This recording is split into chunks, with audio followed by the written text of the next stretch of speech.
Assalamualaikum warahmatullahi wabarakatuh.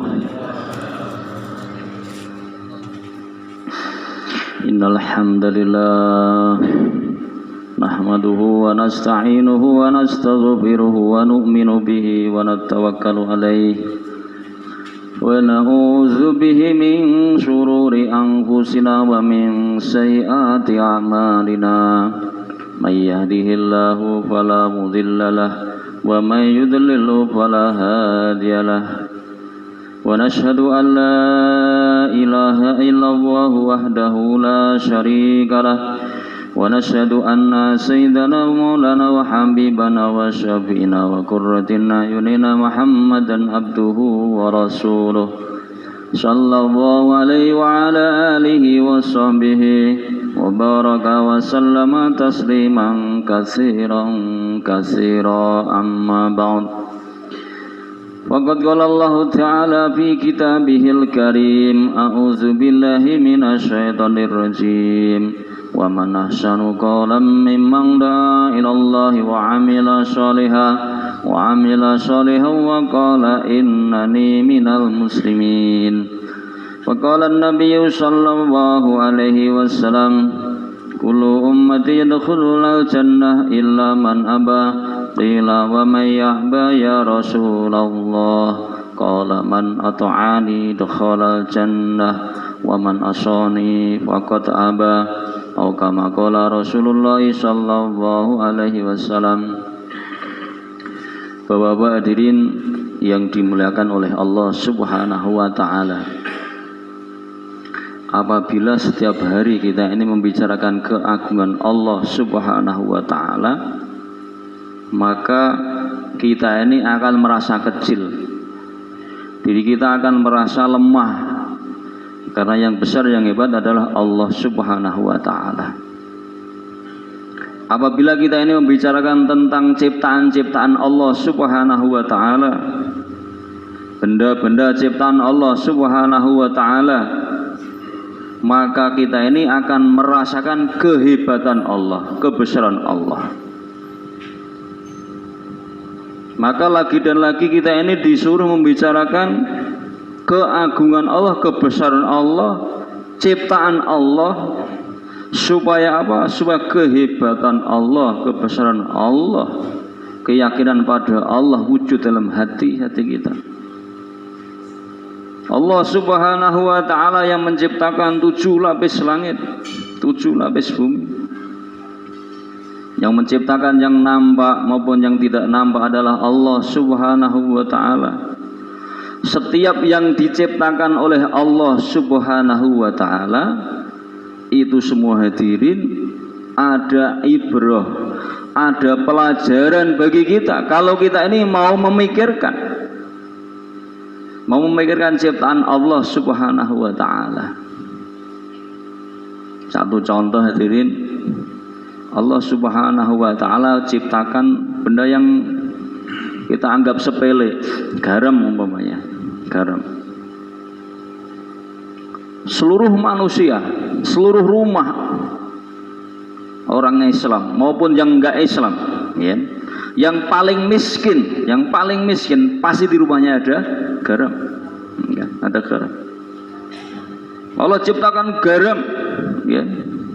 Ini hadirin, apabila ini kita pikirkan, kita resapi, di balik penciptaan garam ini hadirin ada keagungan Allah, ada kebesaran Allah. Kalau kita ini pergi ke lautan hadirin, kan air laut begitu asin, kan, itulah asal muasal garam, kan. Dan garam ini hadirin, Allah Subhanahu wa ta'ala menciptakan dua sifat yang ada pada satu benda, yaitu sifat apa? Sifat daripada garam ini hadirin, ini adalah mengawetkan dan menghancurkan, ya. Apa hadirin? Mengawetkan dan menghancurkan, ya. Apabila kita ini punya ikan, ya, supaya awet, kasih garam, awet. Makanya kalau punya istri itu, kalau istrinya nggak awet itu mungkin kurang garam gitu. Kurang garmi, Melayu akhirnya. Jadi mengawetkan garam ini, ya, mengawetkan. Di dunia ini hadirin, ada sungai-sungai kecil, banyak sungai kecil. Semua sungai-sungai itu membawa limbah. Pabrik-pabrik yang ada di seluruh dunia ini enggak terhitung, semua bawa limbah. Enggak, semua bawa limbah. Muaranya, ujungnya mana? Lautan. Ya. Maka air garam yang ada di laut ini hadirin, ya, ini punya sifat apa? Menghancurkan. Apa? Menghancurkan. Yang tadi mengawetkan, ya, tapi ketika ada sampah, ada limbah, segala macam apa yang masuk ke laut, ya, dihancurkan oleh laut, dihancurkan oleh garam, ya. Apabila hadirin air laut yang dari garam ini tidak ada sifat menghancurkan, gitu. Yang tidak ada sifat menghancurkan, kita bisa bayangkan sejak Nabi Adam sampai sekarang, wujudnya laut koyok ngopo, rupane koyok ngopo, ambune anyire seperti apa berarti? La ilaha illallah. Allah kuasa hadirin. Dalam satu benda ada dua sifat, mengawetkan dan menghancurkan. Allah Subhanahu wa taala ciptakan diri kita hadirin. Kalau kita doa ataupun ada masalah, ya, kita nangis mengeluarkan air apa? Air mata. Coba itu air mata jangan jilat. Rasanya apa, Bu Adrin? Rasanya apa? Asin. Rasanya apa? Asin. Kalau seandainya garam yang ada di mata kita tuh sifatnya Allah berikan menghancurkan, terus mripate dadi kaya ngopo, Bu Adrin? Ya. Allah ciptakan asin yang ada di mata kita ini menyehatkan, Bu Adrin. Kalau kita lari-lari pagi keluar keringatnya apa ya ambune, Pak? Asin-asin, Pak, itu, Pak. Itu semua siapa yang ciptakan? Allah Subhanahu wa ta'ala. Menyehatkan, ya. Jadi Allah ciptakan garam hadirin. Ada satu benda yang bisa menghancurkan, kemudian juga mengawetkan. Siapa yang ciptakan? Allah. Ya. Kalau kita bicara makhluk tentang ciptaan Allah hadirin, memikirkan ciptaan Allah, maka keagungan Allah akan ada di hati kita, kan nampak di depan kita. Begitu hebatnya Allah, begitu kuasanya Allah Subhanahu wa ta'ala. Maka hadirinnya dimulakan oleh Allah Subhanahu wa ta'ala. Para anbiya alaihi wassalatu wassalam hari-hari mengenalkan keagungan Allah kepada umatnya, membicarakan kehebatan Allah, kebesaran Allah disampaikan kepada umatnya, supaya umat manusia ini yakin hanya pada Allah Subhanahu wa ta'ala. Hadirin yang dimulakan oleh Allah Subhanahu wa ta'ala, sehingga zaman baginda Nabi sallallahu alaihi wasallam, kehidupan agama ini wujud di tengah-tengah masyarakat, ya. Di kota Madinah khususnya waktu itu hadirin, hidup amal agama. Padahal waktu itu belum ada kitab tafsir, kan? Kitab Al-Quran pun belum ada, belum dicetak, kan? Kitab tafsir belum ada, kitab hadis belum ada, apalagi matan jurumiyah, alfiyah, mantek belum ada, Pak Adin. Tetapi Islam ada pada kehidupan umat. Sekarang ini hadirin, kalau kitab itu mungkin satu gedung isinya kitab semua, ya. Bagi saudara-saudara kita yang mondok itu, kitab matan jurumiyah itu sarohnya berapa itu kira-kira? Pinten, 300, Pak, sarohnya matan jurumiyah itu. 300 kitab itu cuma satu kitab jurumiyah. kan? Belum kitab-kitab yang lain.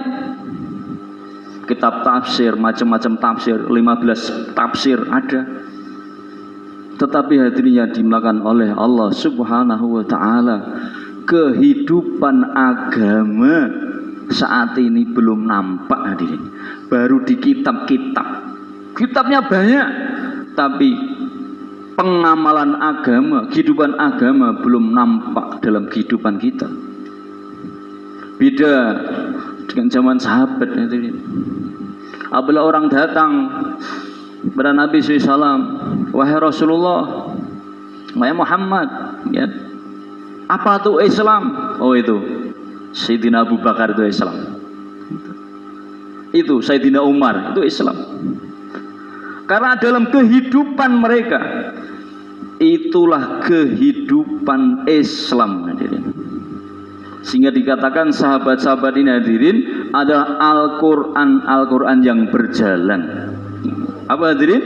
Al-Quran yang berjalan. Walaupun mereka nggak banyak yang hafid Quran.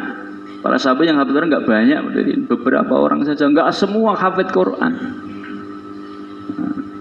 Dan hafid Qurannya mereka lama Bapak hadirin. Dengan orang-orang sekarang umur 7 tahun, 8 tahun bisa hafal Quran.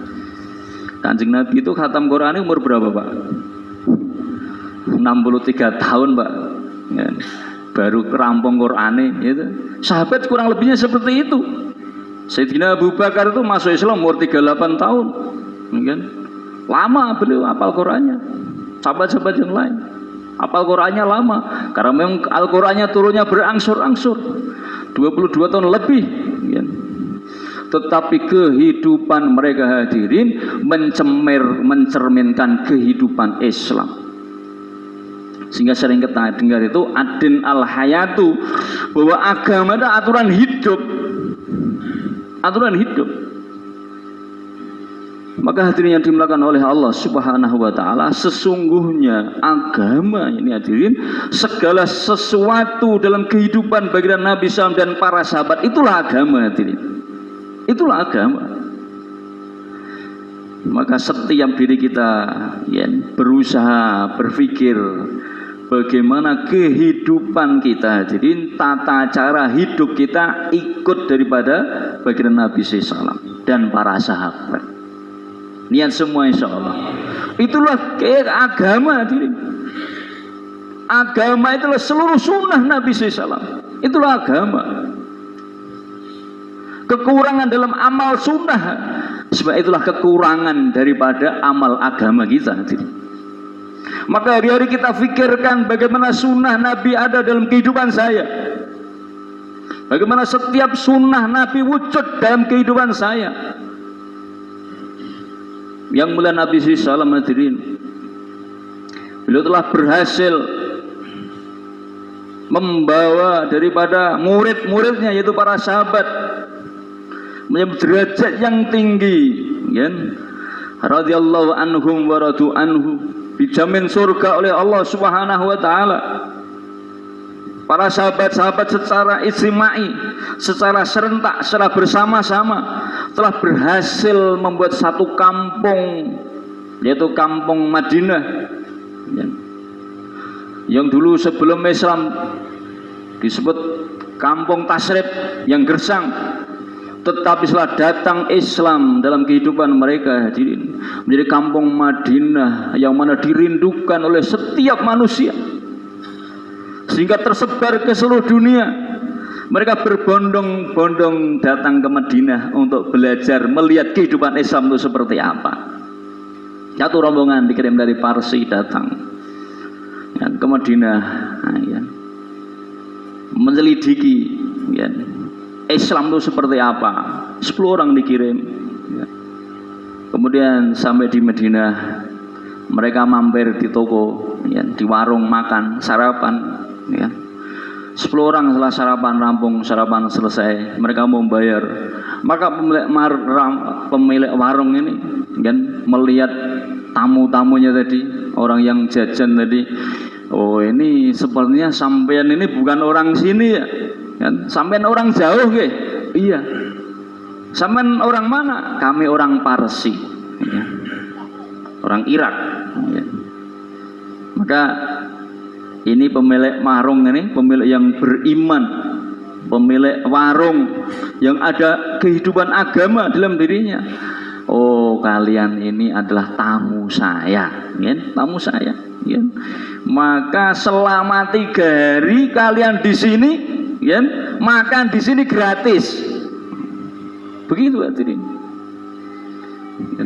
Sehingga 10 orang tidak kembali ke Parsi, masuk Islam semuanya. Ya. Begitu hadirin.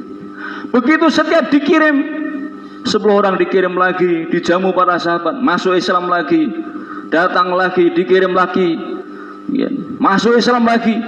Begitu terus hadirin. Ya. Sehingga sampai berombong-rombongan datang. Ketika rombongan terakhir datang, ya, itu 10 orang, yang 1 orang nggak mau masuk warung.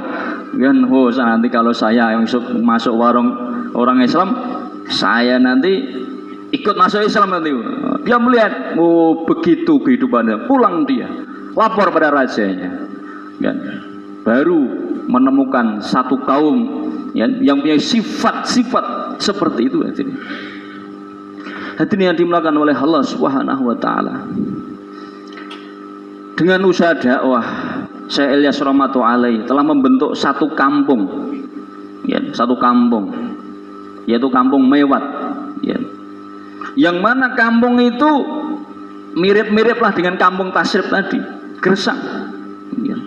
Kehidupannya jauh daripada agama. Ya. Kehidupannya tahu sendiri kalau di India sendiri. Ya. Orang tidur itu dengan ibaratnya karo letong, tidur karo sapi, karo kebo biasa. Bahkan tai kebo disembah, ya kan. Di sini pun ada juga, kan, bukan di sana. No.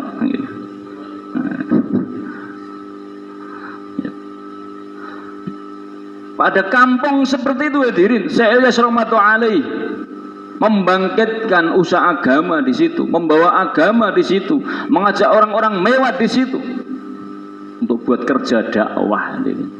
Untuk buat kerja dakwah. Ya.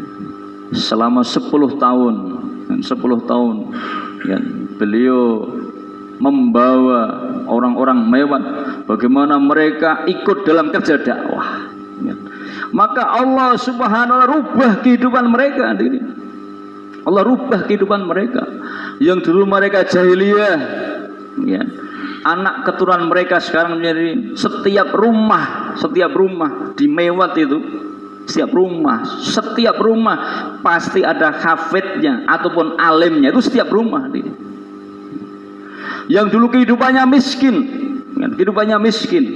ya, senangnya berkelahi, senangnya padu, bicaranya keras kasar, ya.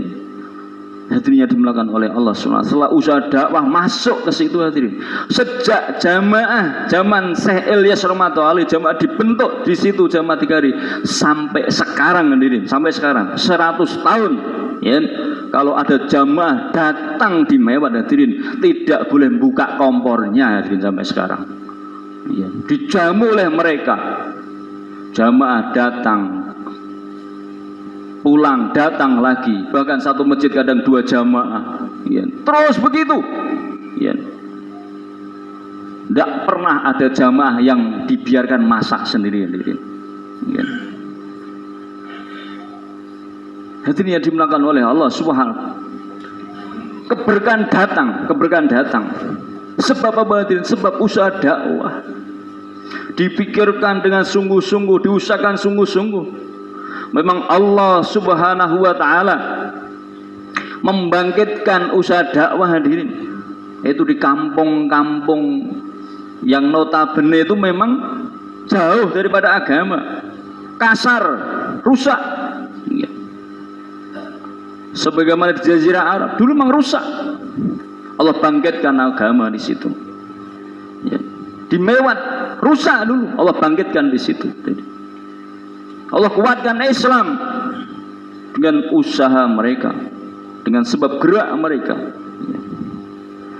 Hadirin yang dimuliakan oleh Allah Subhanahu wa ta'ala. Maka kita bersyukur pada Allah Subhanahu wa ta'ala hadirin, Yang kita ini hadirin, kita ini orang-orang biasa, tetapi Allah kenalkan dengan dakwah. Yang dulu hadirin, para anbiya alaihi wassalatu wassalam, mereka ini hadirin semuanya, para nabi-nabi itu mereka sempurna semuanya.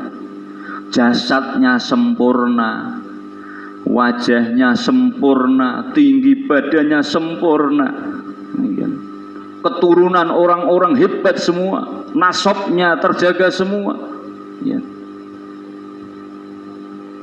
Allah pilih mereka menjadi anbiya, ya, menjadi nabi-nabi. Diri kita hadirin, nah, jauh wajah kita juga tidak sempurna, tinggi badan kita juga nggak sempurna, ya. Nasab kita apalagi, kita ini mbah kita tuh mbah buyut keberapa ketiga tuh sudah ngerangketi jenenge ya di rata-rata gitu, ya. Mbah kita jenenge sopo itu kita kebayang sudah nggak tahu, ya. Nggak tahu, ya. Tetapi Allah subhanahu wa ta'ala kenalkan kita dengan usaha apa hadirin? Usaha dakwah. Allah muliakan, ya, Allah muliakan dengan usaha dakwah. Hadirin yang dimuliakan oleh Allah subhanahu wa ta'ala, dengan dakwah itu hadirin, dikatakan para ulama, dakwah adalah ibunya daripada setiap amal, ibunya dari setiap fardu, umul faraid, ya, induknya, ya. Maka kita dakwah dibuat hadirin, agama akan hidup, agama hidup, berdiri masjid, ya, berdiri musola, berdiri pondok-pondok pesantren, ya. Lahir hafid, lahir alim, ya. Sebab apa hadirin? Sebab dakwah hadirin, ya. Para sahabat hadirin, mereka dulu orang-orang biasa, orang-orang awam, ya, yang mana mereka ini tidak tahu adab. Tetapi Allah SWT ketika mereka buat pengorbanan dalam usaha dakwah, maka anak-anak daripada para sahabat, anak-anak daripada para sahabat itu, ya, menjadi ahli-ahli Al-Quran, menjadi ahli-ahli kitab, menjadi mufasir, menjadi hakimul umat, hafid alim, ya. Sehingga mereka menjadi ilmu mereka setinggi langit ibaratnya, ya. Para tabiin buat tabiin, mereka begitu hebat, ya. Sehingga ada salah seorang tabiin ketemu daripada sahabat, ketemu daripada Abu Hurairah radhiyallahu anhu, ya. Ya. Wahai Abu Hurairah, ya, kami dan para tabiin, ya, Al-Qur'annya, ilmunya, mumpunilah bahasanya, ya. Agama hidup, ya. Ya. Bagaimana kami dengan para sahabat? Bagaimana kami dengan para sahabat? Ya. Mau membandingkan dengan para sahabat, ya. Maka Sayyidina Abu Hurairah mengatakan kurang lebihnya, ya, kalau ilmu bolehlah kalian lebih tinggi, ya, tapi yakin, ya, yakin yang ada di hati-hati para sahabat nggak ada lawan sama kalian, ya. Satu mud yang mereka nafkahkan di jalan Allah dengan satu gunung Uhud yang kau nafkahkan tidak ada bandingannya, ya. Hadirin yang dimuliakan oleh Allah Subhanahu wa ta'ala, sebab pengorbanan para sahabat, pengorbanan para sahabat, lahirlah ilmu, lahirlah ulama, ya. Begitu juga hadirin sekarang ini, zaman terulang, zaman terulang. Sebab pengorbanan orang-orang tua kita hadirin, yang mereka mengorbankan hartanya, dirinya, waktunya untuk agama, ya. Maka sekarang lahir dari anak-anak ahbab hadirin, hafid Quran, lahir alim, ya. Di mana-mana hampir setiap ahbab-ahbab lama punya anak hafid, punya anak alim. Sebab apa hadirin? Sebab bapaknya ikut dakwah, ya. Kalau bapaknya nggak ikut dakwah hadirin, mikire sekolah kene ning kono, sekolah ning kono, dadi TKI ning kono, TKI ning kono berarti. Ya. Maka hadirin subhanahu wa ta'ala, sesungguhnya setiap diri kita diutang budi karo dakwah, diutang budi karo dakwah. Allah rubah kehidupan kita. Kalau kita tidak kenal dakwah, jadi apa diri kita? Jalan ke masjid itu kita nggak tahu, ya. Padahal masjidnya neng omah ngarepe, tapi jalannya neng masjid laruh. Ya. Sebab dakwah diri bisa melihat, oh iki dalan neng masjid toh iki jane kan. Oh kayak dalan neng pasar ketok. Begitu hadirin. Maka hadirin yang dimuliakan oleh Allah Subhanahu wa taala.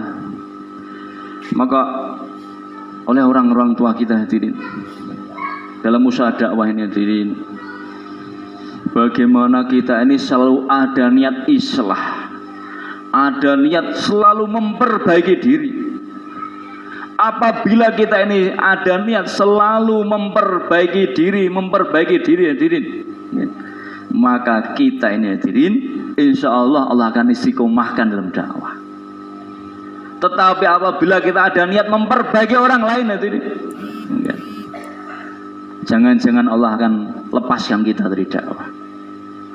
Dan kita buat dakwah dengan keikhlasan, Ya. Ikhlas ini hadirin, tandanya ikhlas itu apa? Melaksanakan perintah Allah. Jadi setiap yang kita buat dari ini adalah perintah Allah. Jangan karena suasana. Kalau karena suasana, maka kita akan berhenti dari dakwah. Oh, koncoku nggak jauh lah, aku tak melu jauh lah.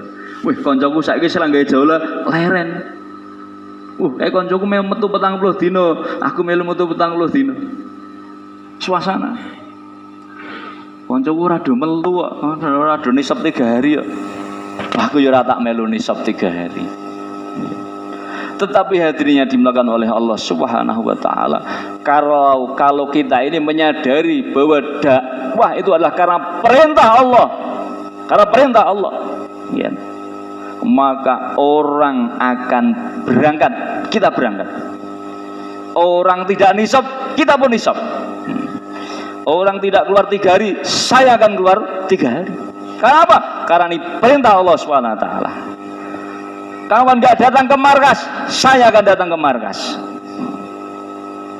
Kawan saya pada pulang dari kitab, saya akan itikaf. Niat insya Allah. Begitu. Karena apa? Karena perintah Allah. Kalau datang perintah Allah hadirin, datang perintah Allah adalah ujian ketaatan. Ketika orang melaksanakan satu amal karena perintah Allah, itu tanda taat pada Allah Subhanahu wa taala. Kita kenal dalam kitab Kisah Iblis Azazil, tidak ada di bumi ini satu jengkal pun yang belum pernah untuk sujud daripada Azazil. Ribuan tahun sujud di bumi, ribuan tahun sujud di langit pertama, ribuan tahun sujud di langit kedua, ketiga, keempat, sampai ketujuh, sampai dikira al-muqarrabun, pemimpinnya para malaikat. Tetapi diuji oleh Allah ketaatan, diuji oleh Allah, diperintah oleh Allah. Wa idza qala rabbuka lil malaikati inni ja'ilun fil ardi khalifah, yul akhir terus 4 ayat. Ketika diperintahkan kepada iblis, wahai iblis, sujudlah pada Adam. Maka iblis mengatakan, ya Allah, mbak ya perintah liyane to, aja sing kuwi yo. Nak perintah liyane aku mesti gelem. Aku muncul aku. Nak liyane kuwi mbok perintahke apa ya aku mesti gelem. Enak kuwi. Liyane kuwi ya Allah. Dia tidak menyadari bahwa perintah itulah menguji ketaatan dia pada Allah Subhanahu wa taala. Ribuan tahun dia beribadah kepada Allah Subhanahu wa taala. Dan apakah menjadikan dia taat pada Allah apa tidak? Tidak tahu dia. Sehingga ketika datang disuruh sujud kepada Nabi Adam alaihissalam, kan? Beliau tidak mau, dia tidak mau, tidak lulus ketaatannya, ya. Tidak lulus ketaatannya pada Allah Subhanahu wa taala. Begitu juga yang di bulan Subhanahu wa taala. Kita beribadah kepada Allah Subhanahu wa taala, ya. Kita keluar jalan Allah Subhanahu wa taala. Maka harus kita yakin itu semalah perintah Allah Subhanahu wa taala. Jangan sampai kita beribadah tapi tidak tambah taat pada Allah Subhanahu wa taala. Lemah ketaatan kita pada Allah. Datang perintah Allah kita masih tawar-tawar. Ya. Hadirin yang dimulakan oleh Allah Subhanahu wa taala, iblis tadi hadirin karena dia ini rumongso, ya, rumongso aku, rumongso hebat. Pekerjaan itu enggak cocok untuk saya, ya. Maka dia menjadi makhluk yang terlaknat ila yaumiddin, ila yaumil qiyamah, ya. Kenapa hadirin? Karena tidak mau melaksanakan perintah Allah Subhanahu wa taala. Maka hadirin yang dimulakan oleh Allah Subhanahu wa taala, bagaimana kita ini selalu ada semangat dalam melaksanakan perintah Allah Subhanahu wa taala. Kita keluar dari Allah Subhanahu wa taala, itulah perintah Allah Subhanahu wa taala. Datang tak kaya, itulah perintah Allah Subhanahu wa taala. Maka ketaatan hadirin, ketaatan sangat penting sekali. Sayyidina Hudzaifah, ya, ketika beliau dikirim dalam satu pertempuran, ya, beliau diperintah oleh Rasulullah SAW supaya beliau ini jadi mata-mata, ya, jadi mata-mata. Dikasih banyak hidayah, pokoknya kamu jadi mata-mata melihat kekuatan musuh, jangan berbuat apa-apa, ya. Maka betul dalam keadaan dingin, pakaian selembar, ya, begitu dinginnya berangkat, ya. Maka melihat pasukan musuh waktu itu, ya, sedang buat api unggun, memanaskan tangan-tangannya dan kaki-kakinya mereka di atas api unggun itu, ya. Maka Hudzaifah radhiyallahu anhu, ya, beliau menyusup ikut, ya, mendekat api unggun itu seakan-akan jamaah mereka, ya. Maka beliau melihat Abu Sufyan yang kala itu menjadi amir, menjadi pemimpin pasukan orang-orang kafir Quraisy, melihat celah yang pas dengan bidikan daripada panahnya, ya. Maka itu busur sudah dipasang, anak panah sudah dipasang, tinggal melepas saja, ya. Dia berpikir kalau ini Abu Sufyan ini panah pasti pasukan akan kocar-kacir, ya. Satu pasukan itu kalau amirnya sudah syahid, sudah mati, sudah berantakan pasukannya. Maka ketika mau dilepas dia mikir, Rasulullah SAW perintahkan saya hanya untuk melihat saja, ya. Nggak jadi, ya. Karena apa? Taat, ya, taat daripada perintah daripada Rasulullah SAW. Maka hadirinnya dimulakan oleh Allah Subhanahu wa taala. Karena ketaatan beliau, hadirin, karena ketaatan beliau, Abu Sufyan hadirin di akhirnya, ya, ketika Fakku Mekah, maka Abu Sufyan pun akhirnya masuk Islam, hadirin, ya. Kalau seandainya pada peristiwa Khandaq itu dipanah dia mati dalam keadaan kafir, hadirin, masuk neraka, hadirin, ya. Karena ketaatan daripada Hudzaifah, hadirin, maka Abu Sufyan dapat hidayah, ya.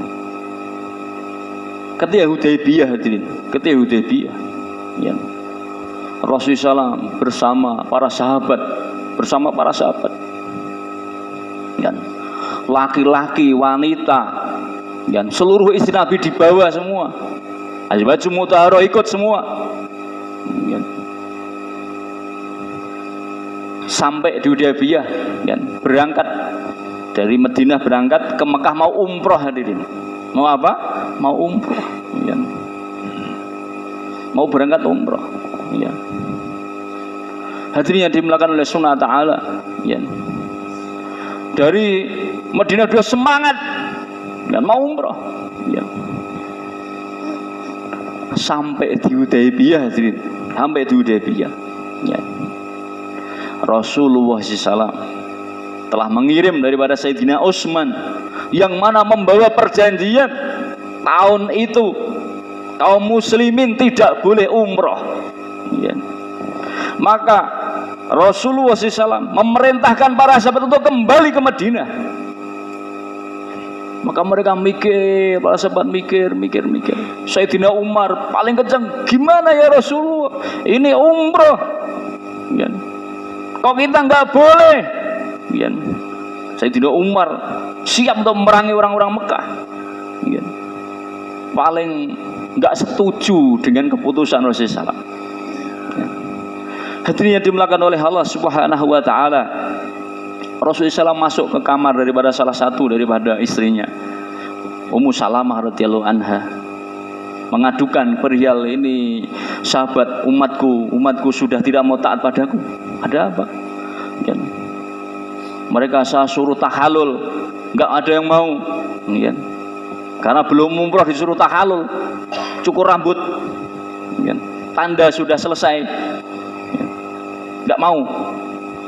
Maka Musalamah berikan usul, ya Rasulullah, jenengan keluar, panggil tukang cukur rambutnya jenengan.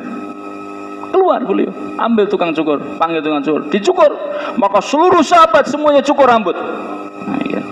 Semua cukur rambut sampai ada yang berdarah-darah, ya, nyenggol kupingnya.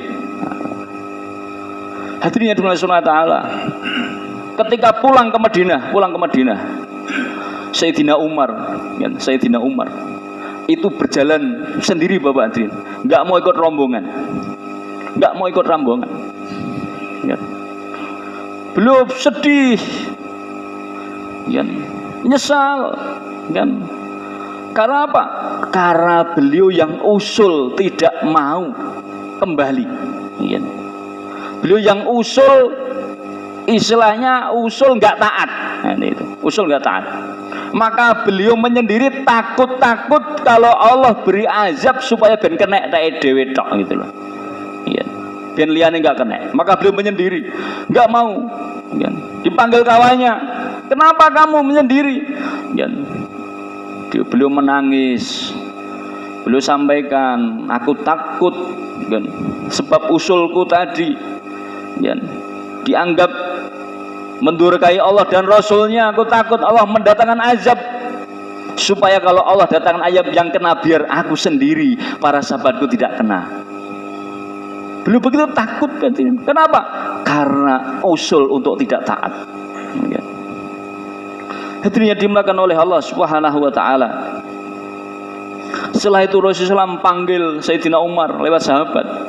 "Wahai Umar, engkau dipanggil oleh Nabi." Ya. Maka dipanggil oleh Nabi, kan? Nabi SAW sabdakan, "Wahai Umar, tadi telah turun ayat, kan? Inna fatahna laka fatham mubina." Kan? Turun ayat tentang kemenangan. Allah telah janjikan, Allah telah berikan kemenangan kepada kaum muslimin. Hadirin yang dimuliakan oleh Allah Subhanahu wa taala. Maka hadirin, kemenangan hadirin, yang dimaksud oleh masyayikh kita dalam menafsirkan kisah ini, kemenangan yang dimaksud adalah ketaatan pada amir hadirin. Maka Allah puji mereka, turunlah surat Al-Fath hadirin. Maka hadirin yang dimuliakan Allah Ta'ala, ketaatan sangat penting sekali. Ketaatan sangat penting hadirin, ya. Maka dengan ketaatan, ya, dalam usaha dakwah ini hadirin akan jadi asbab hidayah hadirin. Asbab hidayah, ya. Maka hadirin yang dimuliakan oleh Allah Subhanahu wa taala, ya, jangan sampai kesemangatan kita mengalahkan ketaatan, ya. Tetapi hadirin, ketaatan kita mengalahkan kesemangatan kita. Niat semua insyaallah, ya. Maka dengan ketaatan hadirin, saya dawai dengan keikhlasan, dengan ketaatan, ya, dengan meningkatkan pengorbanan hadirin. Dengan meningkatkan pengorbanan. Ya. Hadirin yang dimuliakan oleh Allah Subhanahu wa taala. Para sahabat-sahabat Nabi sallallahu selalu meningkatkan pengorbanan, selalu memikirkan bagaimana meningkatkan pengorbanan. Dan mereka hadirin dalam kerja dakwah ini bukan hanya memikirkan dirinya sendiri, ya, tetapi memikirkan daripada kawannya, memikirkan daripada keturunannya, ya. Para anbiya, para nabi-nabi, Nabi Ibrahim alaihissalam, Nabi Zakaria alaihissalam, ya, Nabi Syuaib alaihissalam, dalam kisah-kisah mereka, ya, mereka ini hadirin, bagaimana Nabi Ibrahim alaihissalam umur beliau sudah mencapai ratusan tahun, Nabi Zakaria sudah 100 lebih tahun, kan? Belum punya anak, kan? Belum punya anak. Memikirkan bagaimana punya anak. Tetapi hadirin, ketika bagaimana mereka ini, beliau-beliau ini memikirkan punya anak ini bukan untuk melanjutkan PT-nya, bukan untuk melanjutkan usahanya, tidak. Tetapi apa hadirin? Untuk mewarisi dakwah mereka, ya. Untuk mewarisi apa? Dakwah hadirin. Itu yang dipikirkan.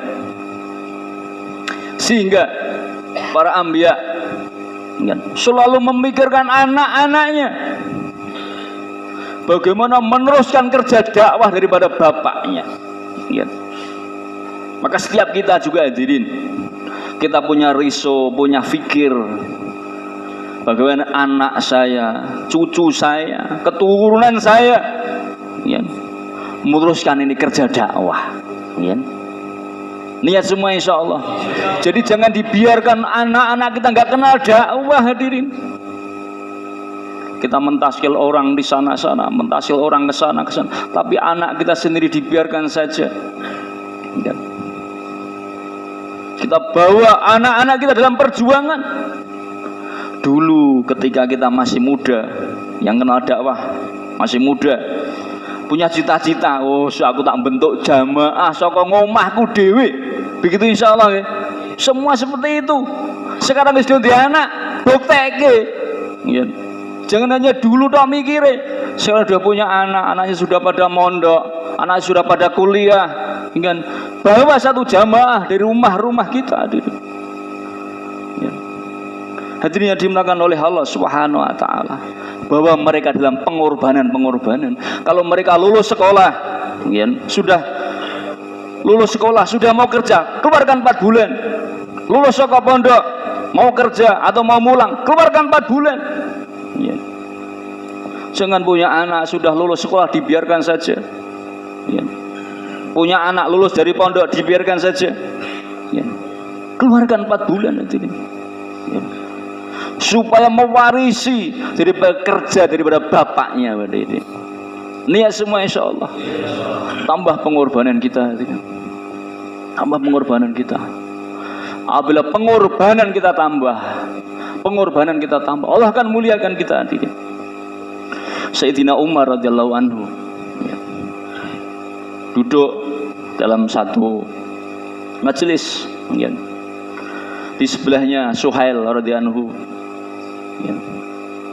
Kemudian Hisham radhiyallahu anhu, ya. Di kanan kiri beliau duduk. Datang jamaah masuk, baru pulang khurut, ya. Beberapa orang datang. Maka ini Suhail sama Hisham, kamu geser ke sana, Ini ada jamaah datang mau kalku jari, ya. Jamaah datang kalku jari, ya. Kemudian datang lagi jamaah lagi lebih banyak, ya, lebih banyak. Itu Suhail sama Hisham tuh suruh mundur lagi kamu, ya. Ini ada jamaah nih mau datang ini, jamaah mau kalku jari, mau laporan, ya. Begitu terus hadirin, datang lagi jamaah dia suruh mundur lagi, datang jamaah lagi suruh mundur lagi, datang lagi jamaah suruh mundur lagi. Ya. Hadirin yang dimuliakan oleh Allah Subhanahu wa taala. Kan? Jadi orang-orang yang dekat kan, dengan orang-orang tua kita, kan? Dekat dengan para masyayikh, kan? Dekat dengan suruh-suruh kita hadirin. Itu orang-orang yang selalu dalam kehidupan yang untuk perjuangan terus Pak hadirin. Ya. Kalau kita ini hadirin tidak dalam perjuangan, tidak bisa Pak. Dekat-dekat dengan beliau-beliau nggak bisa. Ya. Sampai Suhail sama Hisam itu sampai di luar sana, sampai di pinggir pintu sana. Kemudian datang lagi jamaah suruh mundur lagi, dan sampai di luar hadirin. Ya. Maka sampai di luar mereka musyawarah, ini khalifah nggak adil ini kan, nggak adil nih, ini kita disingkirkan, tadi kita duduk di samping dia, di samping beliau, ini kita malah neng buri dewe, neng pojok dewe kan kaya ora kanggo. Nah, ya. Maka kawannya dia ngusul, ya, jangan ngatakan gitu kan, ini mungkin salah kita, ya. Mungkin salah kita. Ya. Kita sowan pada khalifah aja lah, kita tanyakan, ya. Kita tanyakan, apa sebabnya kok sampai yang buri dewi? Ya. Mereka musyawarah, datang pada khalifah, ya. Tanya, ya. Wahai khalifah, wahai Amirul Mukminin, ini kami tadi kan duduk di kanan kiri sampean, tapi setelah datang itu orang-orang itu, saya kok di luar tuh gimana? Kamu tahu nggak sebabnya? Ya apa sebabnya? Ya. Sebabnya itu ketika mereka ditaskil, mereka tuh berangkat keluar. Ya. Kamu ditaskil, kamu nggak berangkat. Ya. Ketika kamu ditaskil, sama-sama ditaskil, sama-sama diperintah oleh Allah untuk berangkat. Ya. Untuk berangkat. Ya. Kamu diam saja, tapi mereka berangkat, ya. Mereka berangkat. Ya. Datang lagi jamaah lagi, ditaskil lagi, ya. Kamu juga dengar, tapi kamu nggak berangkat juga, mereka berangkat. Ditaskil lagi, kamu juga dengar, tapi kamu nggak berangkat, mereka berangkat. Maka seperti inilah keadaannya, sehingga orang-orang yang selalu fisabilillah itulah mereka yang selalu di depan, ya.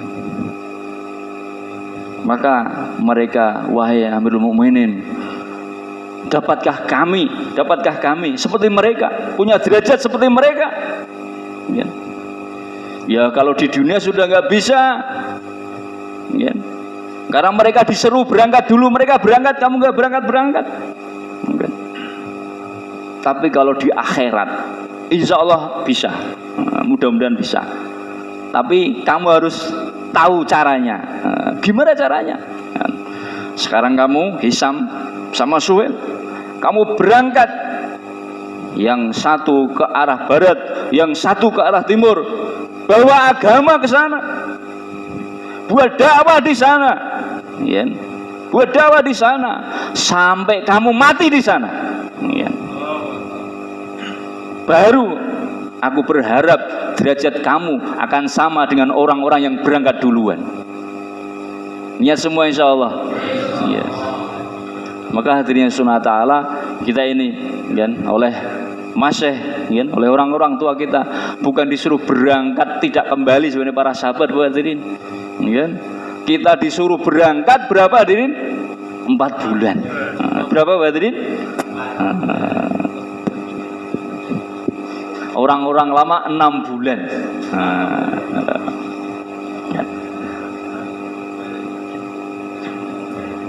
6 bulan hadirin kita berangkat ke Allah Subhanahu wa taala. Ya.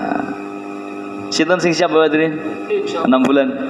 Daftarkan hadirin. Bapak yang dimuliakan oleh Allah Subhanahu wa taala, berdiri untuk mendaftarkan yang siap 6 bulan insyaallah. Masyaallah, masyaallah.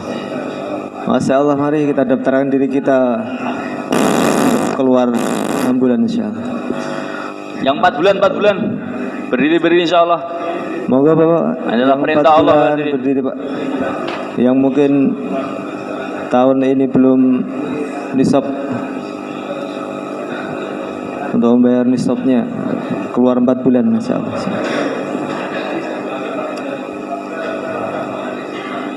Moga Bapak, Masya Allah, Masya Allah. Kita berdiri semua Pak, Insya Allah Pak, untuk daftarkan diri kita Pak, Masya. Yang 40 hari cash mungkin ada Pak. Yang 40 hari, moga 40 hari. Moga yang 40 hari mungkin cash bulan ini, yang berangkat bulan ini. 40 hari sampai 10 September. Nah, insya Allah. Mari Pak. Sampai 10 September. 10, 12 Moga September. Bapak yang dimuliakan Allah Subhanahu wa taala.